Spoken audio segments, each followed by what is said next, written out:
Bonjour et bienvenue. Aujourd'hui, on va s'attaquer à un gros morceau de la grammaire française. Quelque chose qui peut paraître un peu intimidant au début, mais qui est absolument essentiel. Les pronoms personnels. On va tout décortiquer ensemble, pas à pas. Alors, voici notre feuille de route. On va commencer tout doucement avec les bases pour être sûr qu'on parle bien de la même chose. Ensuite, on plongera dans le cœur du sujet, le placement des pronoms objets. C'est la règle fondamentale. Après ça, on verra comment cette règle s'adapte aux différents temps verbaux. Puis, on fera la connaissance de deux pronoms un peu spéciaux, en et i. On explorera aussi les pronoms toniques et l'impératif pour voir comment donner de l'emphase ou donner des ordres. Et pour finir en beauté, le défi final, le fameux accord du participe passé. Un programme complet, vous voyez, pour qu'à la fin, tout ça n'ait plus de secret. Allez, on se lance. Avant de parler de placement, d'accord, de toutes ces règles un peu complexes, il faut qu'on soit bien au clair sur nos outils de base. Donc la première question, toute simple, c'est qu'est-ce qu'un pronom, au juste? Et quelles sont les différentes familles de pronoms qu'on va croiser? C'est vraiment la fondation sur laquelle on va tout construire, alors on prend le temps de bien poser les briques. Alors, un pronom, dans son essence, c'est un remplaçant. C'est un peu un joker grammatical qu'on utilise pour ne pas avoir à répéter sans cesse le même nom. Pensez-y, au lieu de dire Marie adore les croissants, alors Marie va acheter les croissants à la boulangerie, on va plutôt dire Marie adore les croissants, alors elle va les acheter à la boulangerie. Vous voyez? C'est beaucoup plus léger, plus fluide. Ces petits mots sont vraiment la clé d'un français qui sonne naturel. Ce tableau, c'est un peu notre carte de visite pour toute la famille des pronoms. Bon, les pronoms sujets, je, tu, il, nous, on les connaît bien, ce sont eux qui font l'action. Mais là où ça devient vraiment intéressant, et c'est là-dessus qu'on va se concentrer, ce sont les trois autres catégories. D'abord, les objets directs. Pour les trouver, on pose la question qui ou quoi. Je vois quoi? Le chat. Le remplacera le chat. Ensuite, les objets indirects. Là, la question c'est à qui ou à quoi. Je parle à qui? À ma sœur. Lui remplacera à ma sœur. Et enfin, les pronoms toniques, qu'on utilise pour insister, pour mettre l'accent sur quelqu'un. C'est dans ces trois familles que se cachent les règles les plus typiques du français. Bon, maintenant qu'on connaît nos acteurs, voyons comment ils jouent ensemble sur scène. On arrive au point central, la règle la plus importante de tout ce qu'on va voir aujourd'hui. Vraiment, si on ne doit retenir qu'une seule chose, c'est celle-ci. Une fois qu'on a compris ça, une énorme partie du puzzle est déjà en place. Et voilà la règle d'or. En français, le pronom objet se place avant le verbe. C'est le contraire de l'anglais, par exemple, où l'on dirait I see him, sujet, verbe, pronom. En français, c'est une gymnastique mentale différente. On doit anticiper. On ne dit pas je vois lui, mais je le vois, sujet, pronom, verbe. Le pronom vient se coller juste devant l'action. C'est un réflexe à prendre. Et une fois qu'il est là, tout le reste devient beaucoup plus simple. Regardons ça avec un exemple très concret. Regardez bien cette transformation. Dans la phrase de départ, on a je mange le cookie. L'objet, le cookie, est un complément d'objet direct. Pour le remplacer, on utilise le pronom le. Et que fait ce pronom? Hop, il saute par-dessus le verbe pour venir se placer juste avant. Ce n'est pas je mange le, mais bien je le mange. Ce petit saut, ce petit mouvement vers l'avant, c'est vraiment le cœur de la logique française. D'accord, donc pour une phrase simple au présent, c'est clair. Le pronom se met avant le verbe. Mais que se passe-t-il quand les choses se compliquent un peu? Dans la vraie vie, les phrases ont souvent plus d'un verbe ou sont au passé. Est-ce que notre belle règle d'or tient toujours la route? C'est une excellente question. On va mettre notre règle à l'épreuve dans trois situations très très courantes. D'abord, les temps composés, comme le passé composé qui ont un auxiliaire, avoir ou être, plus un participe passé. Ensuite, les constructions avec un verbe à l'infinitif, comme dans le futur proche. Et enfin, un grand classique, la négation, avec sa structure en ne pas. On va voir que la logique reste la même, mais il faut juste savoir identifier devant quel verbe le pronom doit se placer. Alors, décortiquons ça. Le point clé à retenir, c'est que le pronom se colle toujours au verbe qui porte le sens principal de l'action. Premier cas, le passé composé. Je l'ai mangé. Le verbe conjugué, celui qui porte la marque du temps, c'est l'auxiliaire est. Du coup, le pronom le vient se placer juste avant, pour former un petit bloc inséparable, l'est. Deuxième cas, avec un infinitif. Je vais le manger. L'action de manger, elle est dans l'infinitif manger. Le pronom le va donc tout naturellement se coller juste avant cet infinitif. Et enfin, la négation. Je ne le mange pas. Le bloc pronom plus verbe, c'est-à-dire le mange, est tellement soudé qu'il est impossible de le séparer. La négation ne pas vient donc l'entourer, le prendre en sandwich. Parfait. Maintenant qu'on maîtrise le placement, faisons la connaissance de deux pronoms un peu à part dans la famille. Ils sont très fréquents et super utiles. Ce sont les pronoms en et i. Le plus souvent, ils ne remplacent pas les personnes, mais plutôt des choses, des lieux, des idées ou même des quantités. En fait, pour savoir quand utiliser en ou i, il y a un indice, un signal très clair. C'est la préposition utilisée dans la phrase d'origine. C'est aussi simple que ça. Si le groupe de mots qu'on veut remplacer commence par de, du, de la ou des, par exemple, parler de quelque chose ou revenir de la piscine, alors on utilisera en.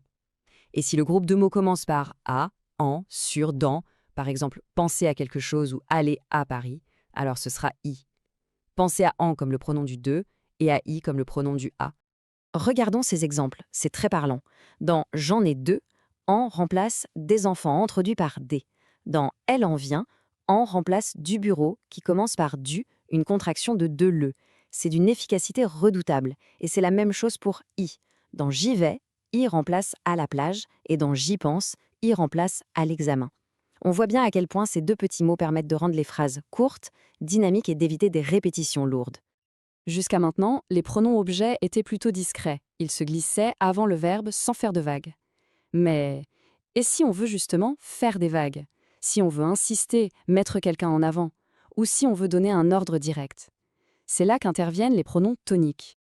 Voici donc la troupe des pronoms d'emphase, qu'on appelle aussi les pronoms disjoints. Pourquoi disjoints? Tout simplement parce qu'ils sont souvent séparés du verbe, ils ne sont pas collés à lui comme les autres. Ce sont les pronoms qu'on utilise pour insister, pour dire « moi, je pense que ». La plupart des formes sont assez faciles à retenir, mais il faut surtout faire attention aux quatre qui changent vraiment. Je devient moi, tu deviens toi, il devient lui et il devient eux.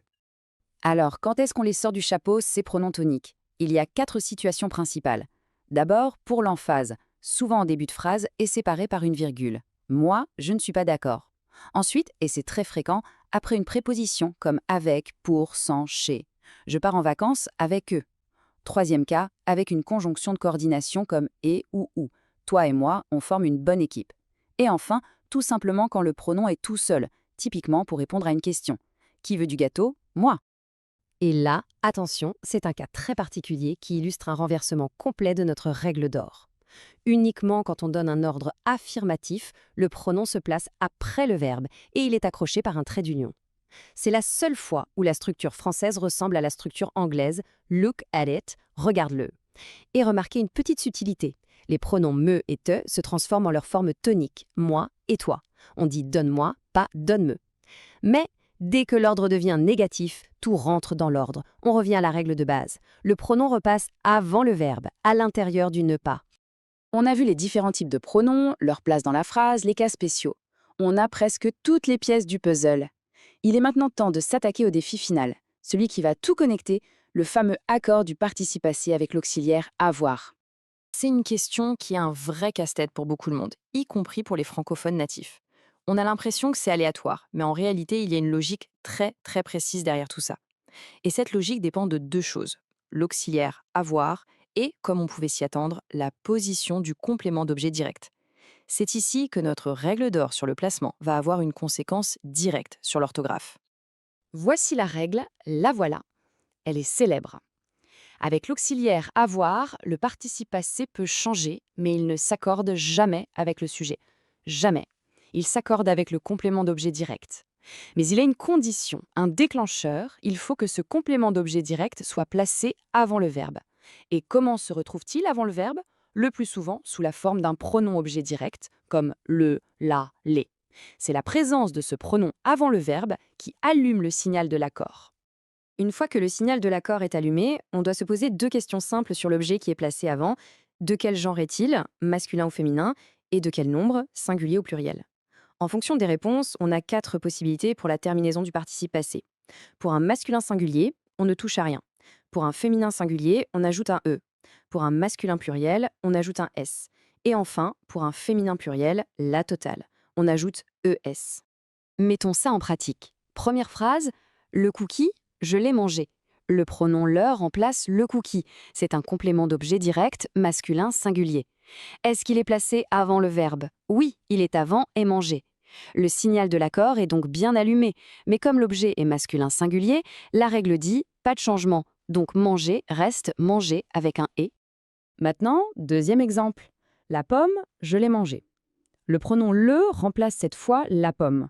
C'est un complément d'objet direct, féminin singulier. Est-il avant le verbe? Oui, toujours, le signal est donc allumé. Et cette fois, comme l'objet est féminin singulier, on doit appliquer la règle, on ajoute un e à la fin du participe passé. Ça devient manger. Et pour terminer, les cas au pluriel. Les cookies, je les ai mangés. Le pronom les remplace les cookies, masculin pluriel. Il est bien placé avant, donc on accorde, on ajoute un s, ce qui donne manger. Et enfin, les pommes, je les ai mangées. Les remplace les pommes, féminin pluriel. Il est avant, on accorde et on ajoute es, manger. Vous voyez, c'est mécanique. On vérifie la position, puis on identifie le genre et le nombre de l'objet, et on applique la terminaison correspondante. Et voilà, le système est complet. Du simple placement avant le verbe jusqu'à sa conséquence la plus subtile, l'accord du participe passé. La vraie question maintenant, c'est comment est-ce que cette compréhension de la logique interne du français va changer la manière de s'exprimer? En comprenant ce mécanisme, on ne fait plus que réciter des règles par cœur, on commence à développer une véritable intuition de la langue. On commence à penser en français. Merci beaucoup d'avoir suivi cette analyse détaillée. You are doing great. Don't stop. Subscribe and watch the next video.